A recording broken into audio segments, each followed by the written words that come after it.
Et le Coran, entre-temps, va décrire la situation de Hunayn. Cette bataille qu'on appelle Ghazwat Hunayn, là, parce qu'elle s'est déroulée dans la vallée de Hunayn, il décrit, ce qui est intéressant, c'est qu'il va décrire tout l'état psychologique des compagnons durant ce combat. Comment, dans un premier temps, il met en évidence cet état psychologique qui était celui de l'assurance. On est fier de notre nombre. Et là, Allah le rappelle. Il dit, souvenez-vous le jour où vous étiez fiers de votre nombre, parce que vous pensiez que la victoire reposait sur votre force matérielle. Une erreur. Une erreur de la part des compagnons qui fréquentent le prophète sallallahu alayhi wa sallam. Une erreur de la part des compagnons qui ont l'expérience de Badr. Subhanallah. Regardez, même les compagnons parfois avaient besoin de rappel.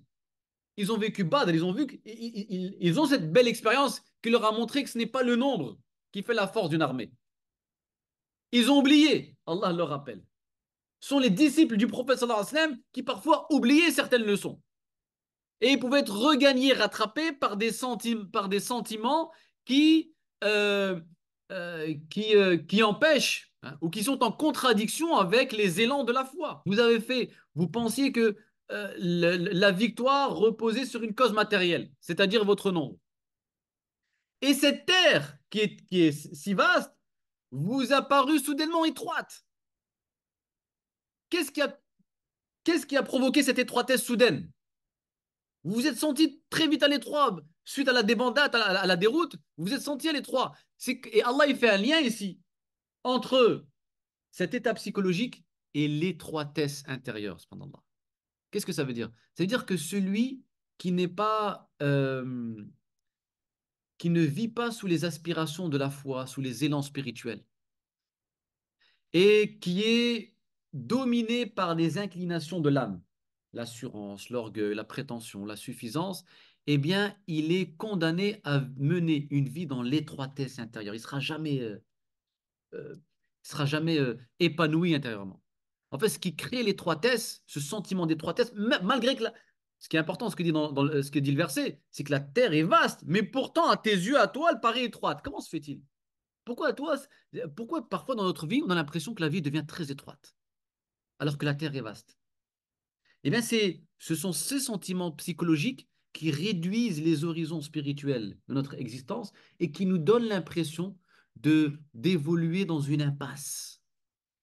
Ce sont ces inclinations psychologiques. Quand elles dominent, elles nous donnent l'impression que le monde ou la terre se referme sur nous-mêmes. Et l'une de ces inclinations, la suffisance, la prétention, l'orgueil, cette suffisance qui vous a dominé pendant ce combat, c'est ça qui vous a donné l'impression que la terre était étroite, parce que vous étiez dominé par les inclinations psychiques de votre âme. Et pour faire face, pour vous délivrer de cette étroitesse, il faut revenir au sentiment de la foi, celle qui fait reposer la victoire sur Allah subhanahu wa ta'ala, avant tout. Et là, vous allez voir que la perspective va s'élargir. Vous allez voir les choses avec beaucoup plus d'amplitude. Et donc là, Allah va décrire l'état psychologique de ses compagnons quand ils se sont, leurs prétentions, puis ensuite l'étroitesse, et puis à un moment donné, la délivrance. Quand Allah leur permet de renverser la situation suite à l'appel du prophète sallallahu alayhi wa sallam, au geste symbolique, et encore une fois, à l'envoi d'une armée invisible, l'armée des anges qui combattait aux côtés des musulmans. Et encore une fois, comme on l'a évoqué à Badr, le musulman sur terre ne se sent jamais seul dans les épreuves de la vie. Parce que les anges, on croit aux anges, subhanallah. La question que j'aimerais qu'on se pose, c'est quel rôle joue cette foi, ce pilier dans votre vie? Est-ce que c'est juste une formalité de la foi, je crois aux anges, ou est-ce que vraiment vous vivez avec la conscience de la présence des anges? C'est pas la même chose. Faire de la foi aux anges une formalité de la foi, je crois, on m'a appris en sciences islamiques qu'il faut croire aux anges, qu'il y a tant d'anges, qu'il y en a un qui s'appelle comme ça, l'autre qui s'appelle comme ça. Et puis voilà, on pense que c'est ça, croire aux anges. Non, c'est être conscient de leur présence, de leur rôle et de leur fonction à chaque instant de votre vie. Il y a des anges qui sont, entre guillemets, pardonnez-moi l'expression, qui sont payés pour vous protéger. C'est leur fonction. Donc sachez que quand vous êtes confronté à une épreuve ou un problème, vous n'êtes jamais seul, même quand le monde vous abandonne. Même quand le monde vous tourne le dos, les anges sont là, c'est leur rôle. C'est dans leur nature de vous protéger. Donc, je suis jamais seul dans une épreuve. Je sais qu'il y a toujours une armée d'anges qui m'accompagnent, qui me crée des issues, qui agence l'univers de telle sorte à me créer des issues. Il y a des choses qui se passent dans la vie qui échappent à votre œil, qui ne relèvent pas du tangible, et pourtant, ça travaille, ça œuvre dans le monde invisible pour impacter positivement ton monde, le monde visible, subhanallah. C'est ça le rôle des anges. C'est que du monde invisible, ils créent des fenêtres, des portes, pour t'offrir des issues. C'est ça croire en l'invisible, c'est ça croire au monde invisible, c'est ça croire aux anges. Donc Allah rappelle ici, je vous ai envoyé une armée d'anges. Les anges ont contribué justement à ce changement de situation. Mais ça, c'est une question de foi, de l'yaqin. Il faut croire aux anges. Donc ils arrivent, ils sont 30 000 soldats, et là, ils sont gagnés par un sentiment d'assurance. On regarde autour d'eux, 30 000 soldats, c'est fini le temps, on était faibles, on était peu équipés. Maintenant, nous avons suffisamment de soldats pour faire face à nos ennemis. Donc ils partent, ils se dirigent vers Hunayn avec cette assurance, fiers de leur nombre. Ils arrivent et ils vont justement pour entrer en conflit avec leur adversaire, sauf que Malik ibn Auf a donné un signal avant, créant l'effet de surprise, en faisant en sorte que ces soldats qui étaient cachés sortent et surprennent l'armée musulmane. Ce qui a créé une déroute chez les musulmans, une déroute totale, au point où certains se sont enfuis, certains ont commencé à crier, c'était la débandade dans l'armée musulmane. Et le prophète sallallahu alayhi wa sallam, il est témoin de ceci. Il voit ceci, il y a quelques compagnons qui sont restés à ses côtés pour assurer sa protection. Là, le prophète sallallahu alayhi wa sallam, il voit que les musulmans sont dans la déroute et qu'il y a un désordre. Il appelle les musulmans. Notamment, il s'appuie sur la voix d'Al-Abbas, il avait une voix portante, il lui dit, vas-y, appelle-les. Appelle les gens de l'arbre. Appelle les gens de l'acacia. Les gens de l'arbre sont ceux qui avaient prêté serment d'allégeance au prophète sallallahu alayhi wa sallam à Sulh al-Hudaybiya, le pacte de l'Hudaybiya, pour venger la prétendue mort de Uthman, hein, pour ceux qui se souviennent. Donc, appelle les gens de la casse à ceux qui m'avaient prêté serment d'allégeance. Donc, Al-Abbas appelle ces gens de sa voix portante, et là, les musulmans commencent à se diriger vers le prophète en disant Labbaik ya Rasulallah, Labbaik, on vient à toi ya Rasulallah. Et ça, c'est une situation qui est très importante, parce que le prophète sallallahu alayhi wa sallam, qu'est-ce qu'il nous enseigne ici? Il nous enseigne que quand les musulmans, quand le musulman sur le plan individuel ou sur le plan collectif, c'est-à-dire chaque enseignement, il faut le transposer à la fois sur le plan individuel comme sur le plan collectif, systématiquement. Quand il est traversé par une situation de désordre, quand il se retrouve dans une impasse, par une situation de crise, où c'est la déroute, c'est la confusion, où il ne sait plus où mettre de la tête, il faut qu'il prenne le temps d'écouter cette voix du prophète sallallahu alayhi wa sallam qui résonne dans son cœur et qui lui dit oh, toi qui m'as prêté serment d'allégeance. C'est-à-dire, oh, toi qui as dit Ashhadu anna Muhammadan Rasulullah. Cette voix, elle est toujours en train de s'élever dans ton cœur. Elle est toujours là. Chaque fois que tu vas sentir que c'est l'impasse, la débandade, la crise, le désordre, le trouble, la confusion, prends le temps d'écouter cette voix et dis Labbaik ya Rasulullah. Je reviens à toi, je me réconcilie avec ta sunna, je me réconcilie avec ta vie. Je réapprends, je me réarme spirituellement, intellectuellement pour faire face justement à ce défi, pour faire face à ces problèmes, à ces crises. Et ça doit être l'attitude de tout musulman digne de ce nom. Et de la Ummah de manière générale. Revenir à Muhammad alayhi salatu wa salam. Et ça, c'est une attitude vitale dans le cheminement spirituel du musulman comme de la communauté. Donc, labbaik ya Rasulallah, en situation de crise, je reviens à toi, ya Rasulallah. Dans la vie du prophète sallallahu alayhi wa sallam, certes, c'est une histoire, mais chaque moment de la vie du prophète sallallahu alayhi wa sallam a son actualité. Chaque moment de la vie du prophète sallallahu alayhi wa sallam trouve son actualité dans votre propre vie. D'où l'importance de revenir à la vie du prophète sallallahu alayhi wa sallam en permanence pour trouver des solutions, pour essayer de dégager un enseignement, une lecture rafraîchissante qui va me permettre de mieux appréhender, de mieux apprécier, de mieux lire les épreuves qui m'affectent et qui me traversent. Et donc les musulmans vont se regrouper suite à cet appel autour du prophète sallallahu alayhi wa sallam. Et là, le prophète sallam euh, va les motiver sur la base de la foi. Il va leur rappeler les choses relatives à l'au-delà. Il va prendre une poignée de poussière, la jeter en direction de l'ennemi et relancer, donner un nouvel élan à son armée qui, alhamdulillah, va renverser la situation et écraser l'armée ennemie, les adversaires. C'est-à-dire l'attitude, on se regroupe, on se recentre autour du prophète sallallahu alayhi wa sallam. C'est toujours le centre. Il n'y a que le prophète, la vie du prophète sallallahu alayhi wa sallam, qui est l'incarnation du Coran, évidemment, hein, qui est l'incarnation de la parole d'Allah subhanahu wa ta'ala. Il n'y a qu'à travers le prophète sallallahu alayhi wa sallam que nous pouvons nous recentrer dans notre vie. Tout le reste, ce sont de faux centres. Ce n'est que de l'illusion. Les gens cherchent à se recentrer autour de telle chose, ce n'est que pure illusion. La seule chose qui permet de recentrer un individu ou de recentrer une communauté, c'est l'exemplarité du prophète sallallahu alayhi wa sallam. Il n'y a pas de doute là-dessus.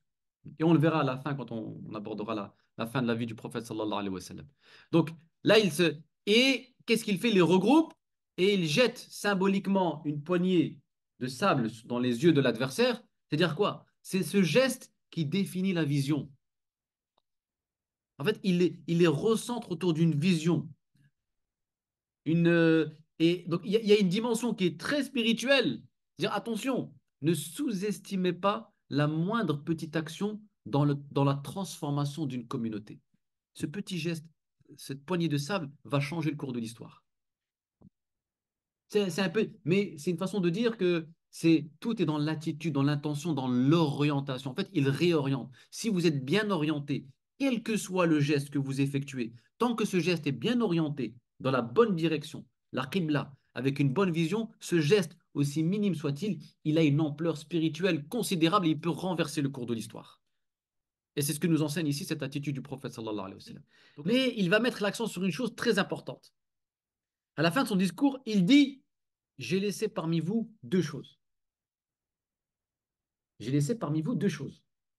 Le Coran et la sunna, et ma sunna, ma tradition, la sunna du prophète sallallahu alayhi wa sallam. Si vous vous y attachez,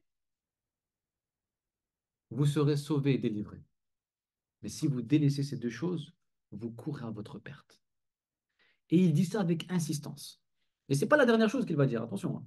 Mais il a insisté sur ceci. Pour quelle raison? C'est que le prince, c'est un prophète. Donc il, a, il y a de la prophétie dans ce qu'il dit.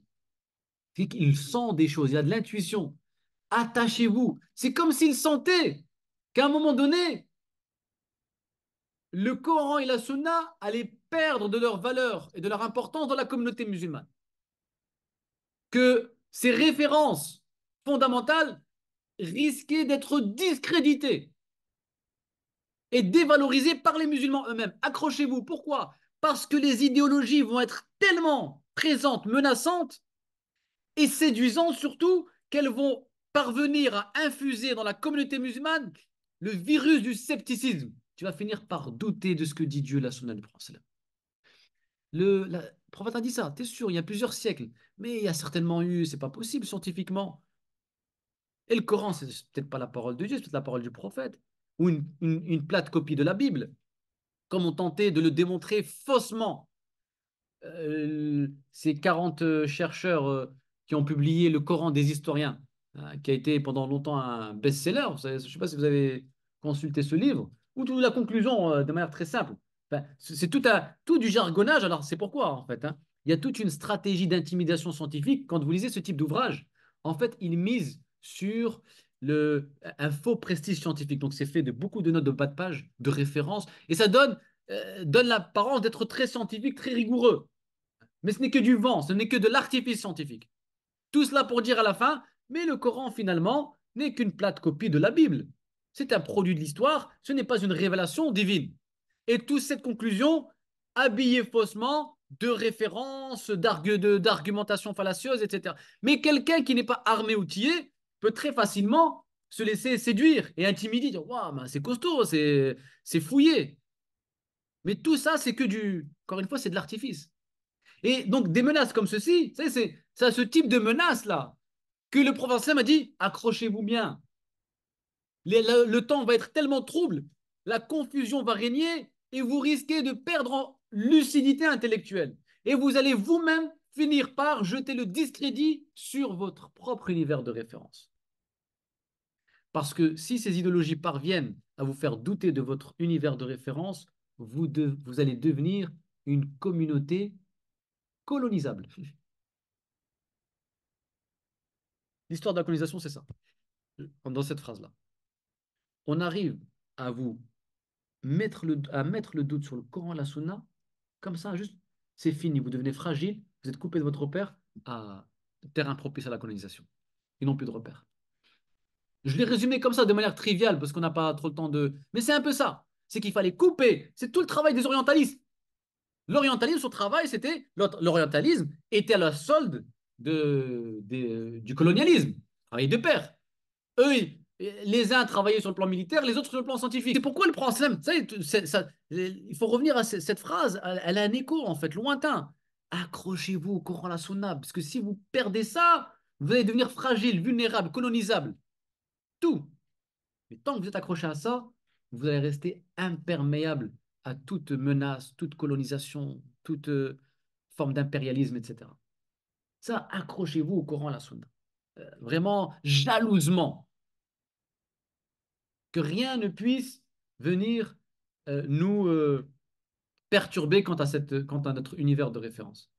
Mais l'une des choses, l'une des dernières phrases qu'il va prononcer, notamment à la fin de sa vie, il va dire, et là, subhanallah, il a vu très juste. Il a dit, mes chers compagnons, ce que je crains le plus pour vous maintenant, ce n'est plus le shirk, le polythéisme. Ça, c'est tout, là, c'est révolu. Les statues, là, c'est fini, on les a détruites. Et je ne crains même pas un retour au shirk sous cette forme-là. Je ne crains même plus ça. Pourquoi? Parce que le prophète sallam, avec son engagement, il a, il a déraciné cette forme de shirk. Les Arabes, vous n'allez plus revenir à l'adoration de ces statues-là. Par contre, ce que je crains le plus pour vous et pour ma communauté plus tard, hubbu dinar, l'amour de l'argent. Autrement dit, ce que je crains le plus pour vous, mes chers amis, c'est le triomphe du capitalisme. Lui, il l'a dit avec ses mots. Eh oui, le culte du profit. Lui, il a parlé du capitalisme, même si c'est une projection un peu facile, mais en tous les cas, c'est ça. C'est l'argent. C'est l'argent qui va structurer les sociétés. C'est l'argent qui va guider les relations humaines. C'est l'argent qui va orienter les décisions politiques. C'est l'argent, l'amour de l'argent. Et c'est ça ma crainte. Et en fait, il va rendre l'âme, l'une des dernières craintes du prophète sallam, c'était celle-ci. Vous imaginez? À la fin de sa vie, l'une de ses principales préoccupations, c'est l'amour de l'argent qui va affecter les musulmans. C'est vous dire la gravité. S'il est mort avec cette préoccupation, c'est que l'affaire est très grave. S'il est mort avec cette préoccupation, c'est que l'affaire est très grave. Ça l'a inquiété, ça l'a rongé. Ce que je crains, c'est l'amour de l'argent. Et effectivement, on est dans un monde où tout est fondé